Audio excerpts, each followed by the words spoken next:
नमस्कार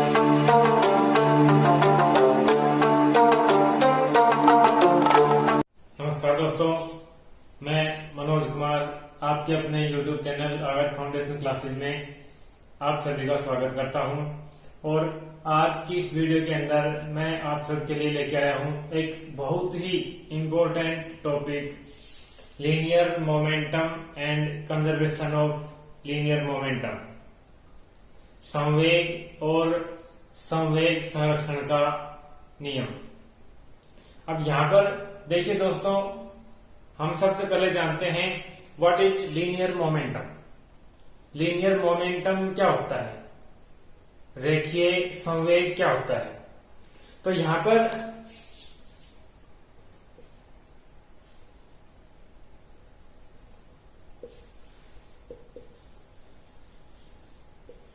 linear momentum is the product of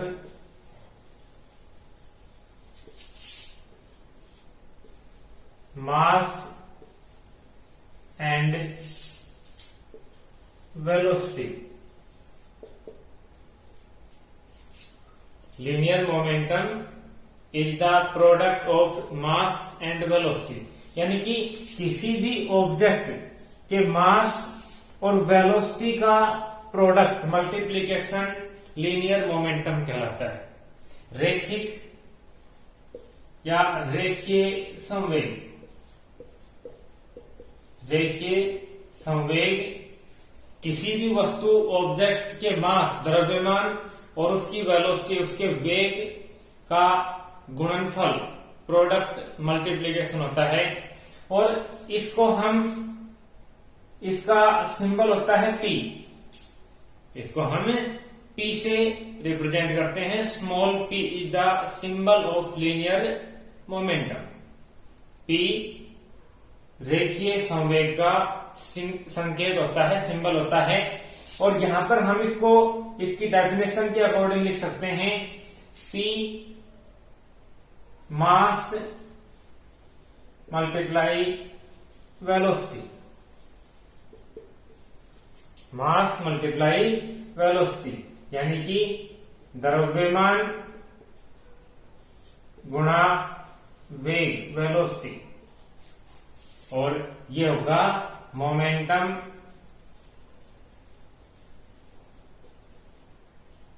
संवेग बराबर द्रव्यमान गुणा वेग, मास multiply velocity.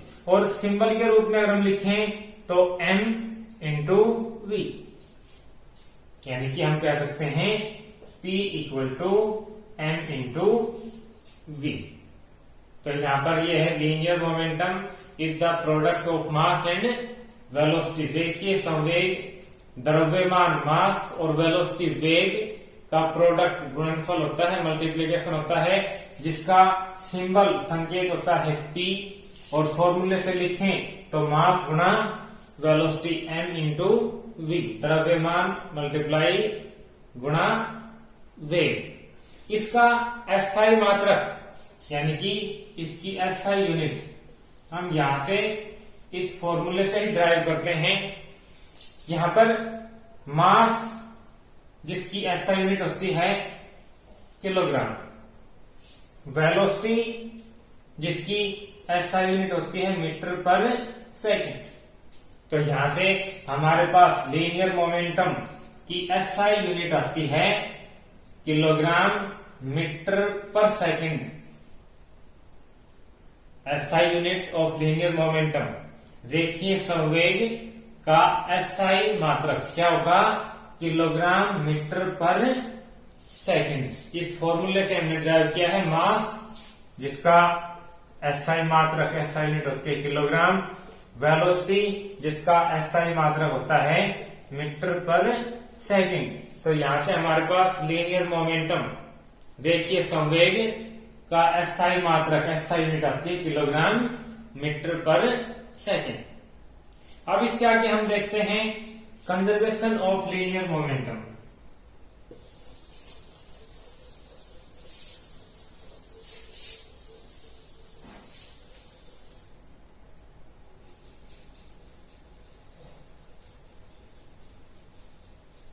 Conservation of linear momentum.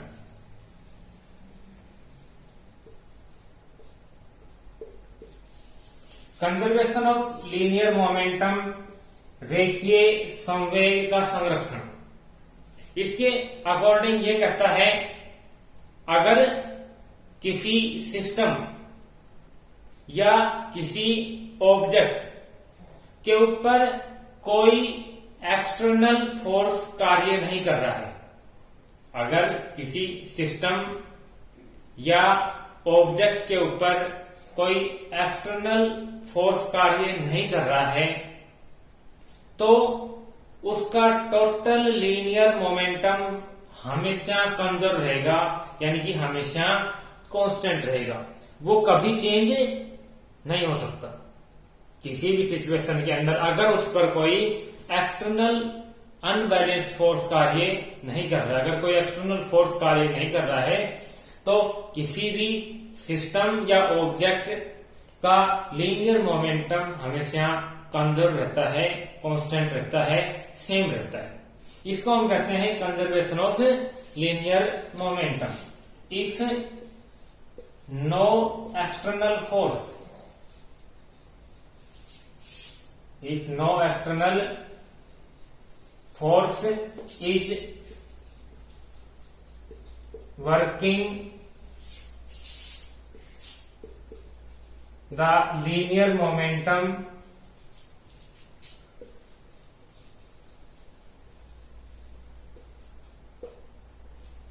of a system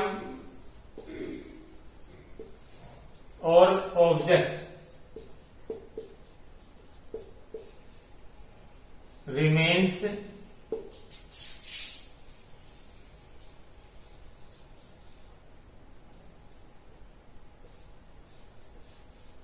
conserved or constant,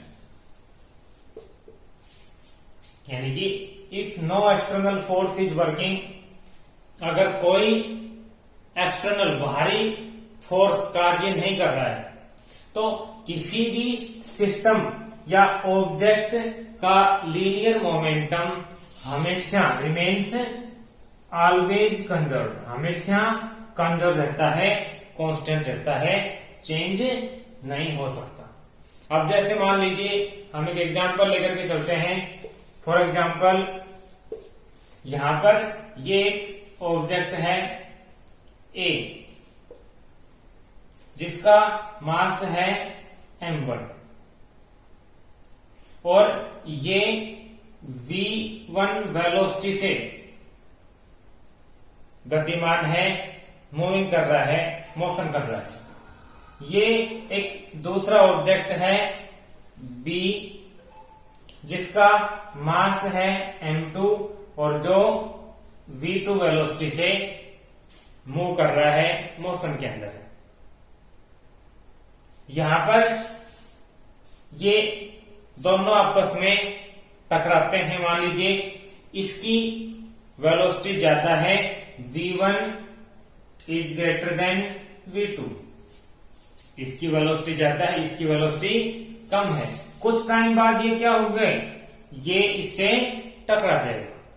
ये इससे जैसे टकराता है दोनों स्टिक हो जाते हैं, दोनों यहां पर स्टिक हो जाते हैं, चिपक जाते हैं और दोनों चिपक करके ही मूव करने लग जाते हैं।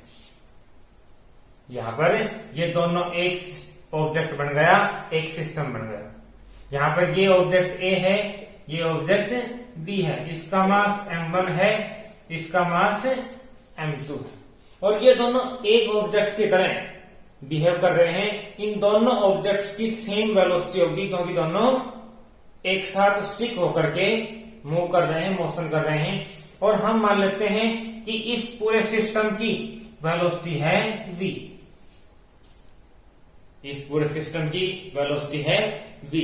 तो according to law of conservation of linear momentum, according to conservation of linear momentum, रेखीय संवेग के संरक्षण के आधार पर हम कह सकते हैं कि इस स्टिकनेस से पहले, इस इवेंट से पहले इस सिस्टम का जो मोमेंटम है वही मोमेंटम इस इवेंट के बाद होगा।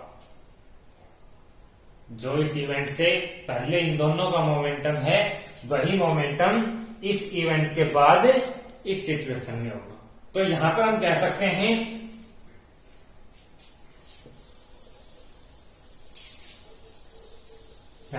सकते हैं final momentum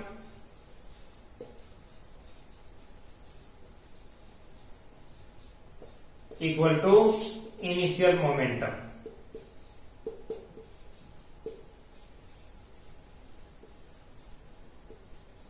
final momentum equal to initial momentum. अब यहां पर हम देखते हैं फाइनल मोमेंटम क्या होगा, इस सिस्टम का फाइनल मोमेंटम क्या होगा। तो यहां पर हमने अभी पढ़ा है linear momentum is the product of mass and velocity. Linear momentum mass और वेलोसिटी का प्रोडक्ट होता है। यहां पर इस सिस्टम का टोटल मास है m1 प्लस m2, क्योंकि ये एक यूनिट की तरह बिहेव कर रहा है, एक सिंगल यूनिट की तरह, सिंगल ऑब्जेक्ट की तरह बिहेव कर रहा है। तो दोनों का मास कंबाइन हो जाएगा और उस पूरे सिस्टम का मास होगा m1 प्लस m2। इसकी वेलोसिटी है v। यहां पर हम इस सिस्टम की वेलोसिटी देखते हैं, मोमेंटम देखते हैं। तो ये ऑब्जेक्ट है A और इस ऑब्जेक्ट A का मोमेंटम होगा m1 v1 plus object B, इसका मोमेंटम होगा m2 v2। यानी कि हमारे पास ये सिचुएशन आएगी और ये है कंजर्वेशन ऑफ लीनियर मोमेंटम। यानी कि किसी भी सिस्टम का लीनियर मोमेंटम किसी घटना से पहले और घटना के बाद हमेशा सेम रहता है, कांस्टेंट रहता है। अब यहां पर हम कुछ एग्जांपल्स देखते हैं जो कंजर्वेशन ऑफ लीनियर मोमेंटम के आधार पर होते हैं और उनसे जुड़े कुछ क्वेश्चंस जो आपके लिए किसी भी कंपटीशन एग्जाम से लेकर के किसी भी एकेडमिक क्लास, किसी भी कंपटीशन एग्जाम में भी आते हैं और किसी भी एकेडमिक क्लास आप 9th से स्टार्ट करते हैं, 9th, 10th, 11th, 12th प्रत्येक के अंदर इसके ऊपर क्वेश्चन आते हैं। और यहां पर सबसे फर्स्ट सिचुएशन है, यहां पर देखिए ये एक रिवॉल्वर या बंदूक है। देखिए मैं सिंबल से केवल मान करके बता रहा हूं, सिंबल से ये रिवॉल्वर या बंदूक है और इससे एक बुलेट फायर की जाती है, इससे एक बुलेट फायर की जाती है। अब यहां पर देखिए, यहां पर हम सिचुएशन को देखते हैं, ये बुलेट है, रिवॉल्वर है सॉरी, और ये इसके अंदर बुलेट है। जब हम फायर करते हैं इससे पहले ये दोनों ही रेस्ट के अंदर है। जब हम फायर करते हैं उससे पहले ये दोनों ही यानी कि बंदूक, रिवॉल्वर और बुलेट, गोली दोनों रेस्ट के अंदर है। लेकिन जब हम फायर कर देते हैं, फायर करने के बाद यहां पर जो गोली है वो किसी वेलोसिटी से मूव करने लग जाएगी। तो यहां पर इस बंदूक, इस रिवॉल्वर पर भी कुछ इफेक्ट पड़ेगा। और वो क्या इफेक्ट पड़ेगा, यहां पर देखिए, पहले हम मान लेते हैं कि इस गोली का मास है m1 और इस रिवॉल्वर बंदूक का मास है m2। यहां पर फायर करने से पहले इन दोनों की वेलोसिटी 0 है क्योंकि दोनों रेस्ट में है। फायर करने से पहले इन दोनों की वेलोसिटी 0 है क्योंकि दोनों रेस्ट में है। और अगर दोनों की वेलोसिटी 0 है तो सीधी सी बात है लीनियर मोमेंटम भी 0 होगा, क्योंकि लीनियर मोमेंटम मास और वेलोसिटी का प्रोडक्ट होता है। तो यहां पर फायर करने से पहले, इवेंट से पहले, इस घटना से पहले इसका मोमेंटम 0 है। तो यहां पर फायर करने के बाद भी इन दोनों का लीनियर मोमेंटम जीरो ही रहेगा। इन दोनों का total momentum, linear momentum zero ही रहेगा। हम देखते हैं कैसे रहेगा। यहां पर इसका हम मान लेते हैं फायर करने के बाद, देखो इसका मास m1 है तो मास m1 ही रहेगा, इसका मास m2 है तो इसका मास m2 ही रहेगा। हम मान लेते हैं कि ये जो बुलेट है ये v1 वेलोसिटी से मूव करने लग जाएगी। आफ्टर फायरिंग, फायर करने के बाद ये v1 वेलोसिटी से मूव करने लग जाती है।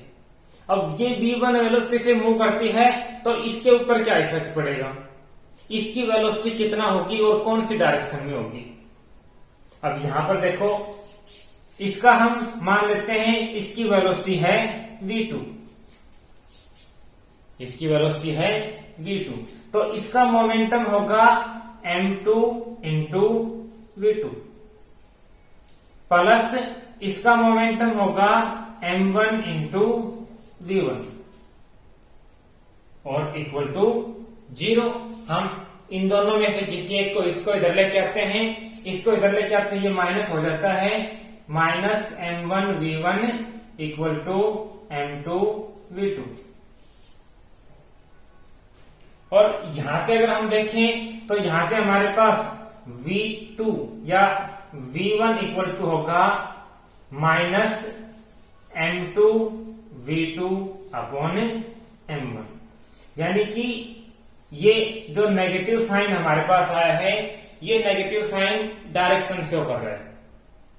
ये negative sign, this negative sign indicates the direction of velocity v1, यानी कि v2 और v1 दोनों की अपोजिट वेलोसिटी होगी, दोनों की अपोजिट वेलोसिटी होगी। अगर बुलेट इस तरह फॉरवर्ड डायरेक्शन में, इस डायरेक्शन में मूव करती है तो बुलेट बैक डायरेक्शन में मूव करे। तो यहां पर ये एक एग्जांपल है, जब हम किसी रिवॉल्वर से, किसी बंदूक से गोली फायर करते हैं, बुलेट फायर करते हैं, तो यहां पर जितना बुलेट आगे जाती है, जितना बुलेट आगे जाती है और उसका लीनियर मोमेंटम होता है, उसी के हिसाब से जो बंदूक है वो बैक मारती है, रिवॉल्वर है बैक मारती है, पीछे की तरफ झटका लगता है। क्यों? क्योंकि यहां पर जो लीनियर मोमेंटम है वो कंजर्व रहता है। अब सेकंड एग्जांपल हम यहां पर देखते हैं।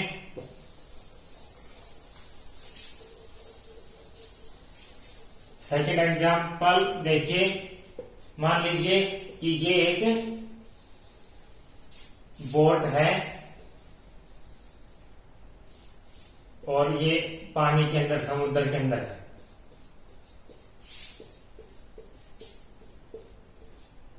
और ये ग्राउंड है। यहां से कोई व्यक्ति इसके ऊपर पैर रख के और ये यहां पर कूदता है, यानी कि एक पैर यहां रखता है और दूसरा ग्राउंड पर रखता है, कूदता है। तो यहां पर जितना ये व्यक्ति आगे की तरफ, जितना ये व्यक्ति आगे की तरफ वेलोसिटी से मूव करेगा, उतना ही ये नाव पीछे की तरफ आएगी, उतना ही ये नाव पीछे। मान लीजिए कि इस व्यक्ति का मास है m1 और इसकी वेलोसिटी है v1, इस नाव का मास है m2 और v2, m2 और v2। तो यहां पर ये दोनों इक्वल और अपोजिट होंगे, यानी कि m1 v1 equal to minus m2 v2 इनके मास के हिसाब से। अब यहां पर देखिए, अगर व्यक्ति का मास कम है और यहां पर इसका मास ज्यादा है तो इसकी वेलोसिटी ज्यादा हो जाएगी, इसकी वेलोसिटी कम हो जाएगी। अगर इसका मास ज्यादा है, इसका मास कम है, तो जिसका मास कम है उसकी वेलोसिटी ज्यादा होगी, जिसका मास ज्यादा है उसकी वेलोसिटी कम होगी। इसी तरह से थर्ड एग्जांपल यहां पर हम देखते हैं एक रॉकेट का। एक रॉकेट जब लॉन्च किया जाता है तो यहां पर देखिए क्या होता है कि इसके अंदर एक कंबस्शन जोन होता है, एक कंबस्शन जोन होता है जहां पर कंबस्शन होता है, जो फ्यूल है चाहे वो लिक्विड फॉर्म में हो या सॉलिड फॉर्म में हो, इस कंबस्शन जोन के अंदर जो फ्यूल है वो बर्न होता है, उसका कंबस्शन होता है। और जब वो कंबस्शन होता है तो वो यहां पर एक हाई प्रेशर क्रिएट कर देता है। जब उसका कंबस्शन होता है तो हीट के कारण यहाँ पर हीट एनर्जी प्रोड्यूस होती है, और इस हीट एनर्जी के कारण यहाँ पर एक हाई प्रेशर जोन क्रिएट हो जाता है। इस हाई प्रेशर जोन के कारण इस कंबस्शन में जो गैसेज इवॉल्व होती हैं, जो गैसेज निकलती हैं, वो हाई प्रेशर के साथ नीचे की तरफ निकलती है। अब यहां पर हम मान लेते हैं कि ये जो कंबस्शन जोन है, ये जो गैसेज हाई प्रेशर से निकल रही हैं, इनका मास है m1, और इसकी जो गैसेज इवॉल्व हो रही हैं, इनकी वेलोसिटी है v1।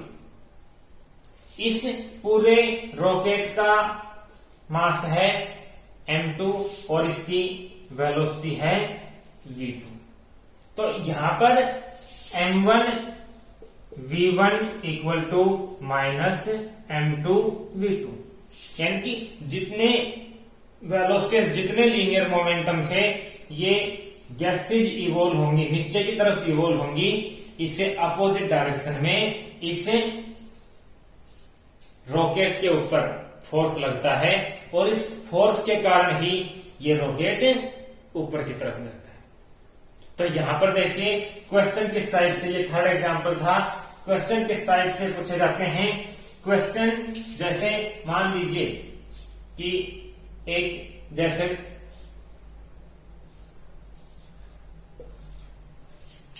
ऑब्जेक्ट है और इससे दूसरा ऑब्जेक्ट जैसे रिवॉल्वर, बंदूक और बुलेट का है। यहां पर अगर हमें दोनों में से दोनों का मास दे दिया जाता है और एक की वेलोसिटी दे दी जाती है, ये तीनों चीजें हमें दे दी जाती हैं, तो हम इसकी वेलोसिटी फाइंड आउट कर सकते हैं, इसकी वेलोसिटी फाइंड आउट कर सकते हैं, क्योंकि यहां पर होगा m1 v1 equal to minus m2 v2।